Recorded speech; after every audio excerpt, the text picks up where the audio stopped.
அவர் அழைப்பு, அவர் உங்க மேல வச்சிருக்க தரிசனம், மேன் அதற்கு நீங்க தகுதி பெறணும் அப்படின்னா அதுக்கு இந்த வாழ்நாளே போதாது, வாழ்நாளே போதாது. அவர் என்ன செய்கிறார் ஆண்டவர்?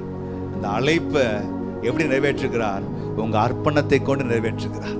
இந்த அர்ப்பணம் எப்போ நடக்கும்? என் அமைதியான காலங்கள் நடக்கும். நான் அர்ப்பணிக்கிறேன், அவர் என்னை சீரமைக்கிறார். சொல்லுங்க, நான் அர்ப்பணிக்கிறேன், அவர் என்னை சீரமைக்கிறார். நான் சீர்படுகிறேன், அவர் என்னை ஆசீர்வதிக்கிறார். ஆமென் சொல்லுங்க பார்க்கலாம். இதாங்க தேவ திட்டம். ஆசீர்வாதத்தை அப்படியே கொட்டி கொடுத்து போ போ வந்து வாங்கிட்டு போ அது அல்ல. அப்படி தர தேவன் அல்ல. அவர் அன்னதானம் நடத்தல. அவர் சத்துருக்கும்பதாக பந்தி ஆயத்தப்படுத்துகிறார். வித்தியாசம் உண்டுங்க அதுக்கு ரெண்டுக்கு வித்தியாசம் உண்டு. ஆமென். அவர் உங்களுக்கான பந்தி ஆயத்தப்படுத்துகிறார்.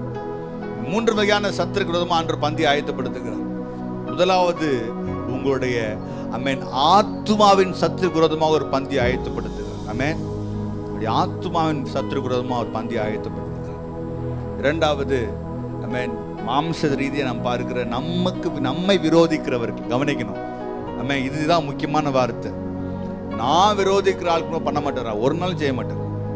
நான் விரோதிச்சேன்னுக்கோங்களேன், நான் ஒரு நபரை நான் விரோதிக்கிறேன், அவங்க ஆண்டவர் உயர்த்தி வைப்பார் எதிர்பார்க்கறது முட்டாள்தனம். அது ஆண்டவர் விரும்புவதே கிடையாது. அது ஆண்டவருக்கு அருவருப்பானது. ஆனால் மாறாக உங்களை ஒரு எதிர்க்கும் போது அவருக்கு ஒரு பந்தி ஆயத்தப்படுத்துகிறார். ஆமென் சொல்லுவோமா? நம்ம யாரையுமே எதிர்க்க கூட. பக்கத்துல சொல்லுங்க, நம்ம யாருக்கு எதிராளி இல்லை.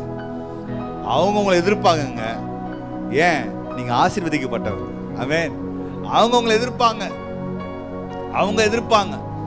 ஆண்டவர் சொன்ன வார்த்தை மிக முக்கியமான, இயேசுக்கு சொன்ன வார்த்தை, அவர்கள் உங்களை எதிர்ப்பதுக்கு காரணம் என்ன? அவர்கள் முந்தி என்னை எதிர்த்து இருக்கிறார்கள். ஆமென் சொல்லுங்களேன். ஆமென். அதான் சீஷர் சொல்லி கொடுக்குறாரு. சீஷர் தான் சொல்லி கொடுக்குறாரு. அவங்க என்ன பகைச்சாங்கப்பா, உங்களே பகைப்பாங்க. பயப்படாதானா? பயப்படாத, உன்னை அமர பண்ணுவேன். ஆமென் சொல்லுங்க பார்க்கலாம்.